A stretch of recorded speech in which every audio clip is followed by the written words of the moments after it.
Hi friends, welcome back to my channel and thanks for clicking the new video. Today we are going to discuss the most important literary term, pathetic fallacy. Before I start with this lesson, I request you to all please like, share and subscribe to our channel and also press the bell icon for all updated lesson regarding English.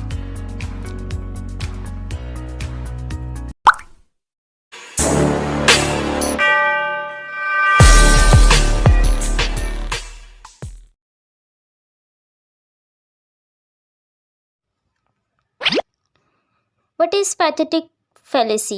Pathetic fallacy क्या होती है? ये एक literary term है, यानी कि English literature में ये टर्म कॉमनली यूज़ की जाती है और इसका रोल इंग्लिश लिटरेचर में बहुत ज़्यादा है। सबसे पहले हम इसके डेफिनेशन को देखते हैं। The attribution of human feelings and responses to inanimate things of animals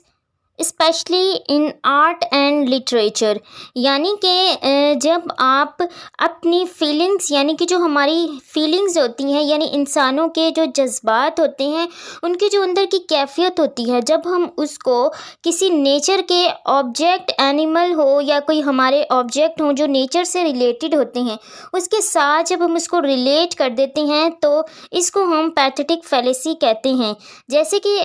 हम देखें कि फॉर इंस्टेंस अगर कोई राइटर है, वो कोई अपना लिटरेरी पीस लिख रहा है, चाहे वो पोइम है या नॉवल या ड्रामा कुछ भी, तो उसकी जो फीलिंग होगी, यानी कि जो राइटर के अंदर की फीलिंग होगी, जो वो महसूस कर रहा है कि वो किस माहौल में बैठा है और उसकी फीलिंग क्या है, और वो इस फीलिंग को जब अपने बाहर के सराउंडिंग यानी जो उसका माहौल है उसके साथ उसको रिलेट कर देता है, यानी अपनी फीलिंग्स को उन चीज़ों को दे देता है, तो इसको हम कहते हैं पैथेटिक फैलेसी। इसके हम एक एग्जाम्पल देखते हैं। वर्ड्सवर्थ की एक पोइम है, I wandered lonely as a cloud is a great example of pathetic fallacy, यानी कि I wandered lonely as a cloud, इसमें जो वर्ड्सवर्थ हैं उनकी लोनलीनेस को बताया गया है। ये ग्रेट एग्जाम्पल है पैथेटिक फैलेसी की, क्योंकि जो वर्ड्सवर्थ है यानी जो हमारे पोइट हैं वो लोनलीनेस यानी अकेला महसूस कर रहे हैं, तो वो अपनी इस कैफियत यानी अपने जज्बात को किसको दे देते हैं? क्लाउड यानी बादलों को वो अपने ये जज्बात, हालांकि ये एक ऐसी पर्सोनिफिकेशन है क्योंकि पैथेटिक फैलेसी जो है ये बहुत ज़्यादा क्लोज है पर्सोनिफिकेशन में, क्योंकि पर्सोनिफिकेशन में क्या होता है कि जब हम अपनी इंसानों के कोई भी जो काम होते हैं उनको जब हम नॉन लिविंग थिंग्स को दे देते हैं तो उसको हम पर्सोनिफिकेशन कहते हैं, लेकिन उसके पीछे उनका क्या मैटर होता है उसको कंसर्न नहीं होता। लेकिन जो पैथेटिक फैलेसी है उसमें यही देखा जाता है कि जो राइटर है वो किस मूड में लिख रहा है और इसके जो अंदर की फीलिंग्स हैं, अगर वो हैप्पीनेस है या सैडनेस है, तो जो उसके आसपास का जो एरिया होगा यानी कोई भी सराउंडिंग जिसको वो अपना बैकग्राउंड बना रहा है नेचर पे, तो वो उसको वही फीलिंग्स उसको दे देता है। जैसे कि इसमें वर्ड्सवर्थ ने कहा I wandered lonely as a cloud, यानी कि वर्ड्सवर्थ जो हैं वो खुद को बहुत ज़्यादा अकेला महसूस कर रहे हैं, इसलिए वो अपनी जो अंदर की फीलिंग्स हैं उसको वो बादलों में कन्वर्ट कर देते हैं। एक और एग्जांपल हम देखते हैं, ये भी मोस्ट इम्पॉर्टेंट है, टेस ऑफ द टर्बोविल्स नावल। इसमें ओवरऑल ई पैथेटिक फैलेसी को बताया गया है क्योंकि इसमें टॉमस हार्डी ने नेचर को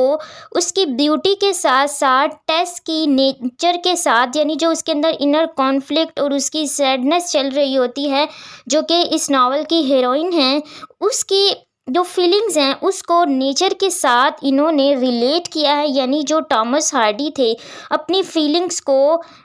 टेस्ट के ज़रिए और नेचर के ज़रिए एक्सप्रेस करते हैं। इसमें एक एग्जांपल हम देखते हैं, the polar willows and blooded red sunset,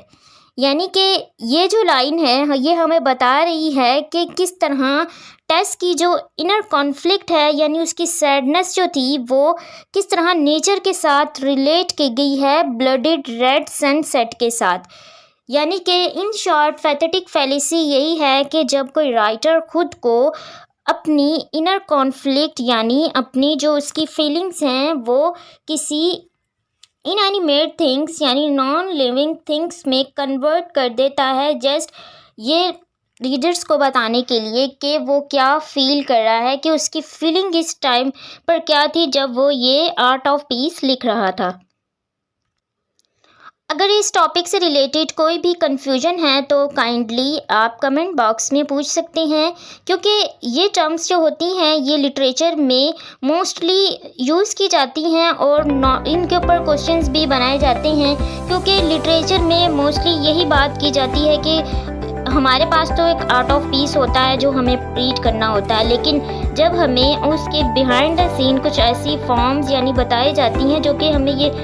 clear कर देती हैं कि राइटर का मोटिव क्या था, क्योंकि राइटर डायरेक्टली हमें किसी भी पीस में ये नहीं बता सकते, यानी कि जो उनका वर्क हो कि वो कहना क्या चाह रहे, ये सब खुद हमें फाइंड करना होता है। और ये हम तभी कर सकते हैं जब हम इन टर्म्स को समझेंगे, क्योंकि लिटरेचर में ये टर्म्स बहुत ज़्यादा इम्पॉर्टेंट रोल अदा करती हैं, इसलिए हमें इन टर्म्स का पता होना बहुत ज़रूरी है। Thanks for watching and stay motivated. God bless you.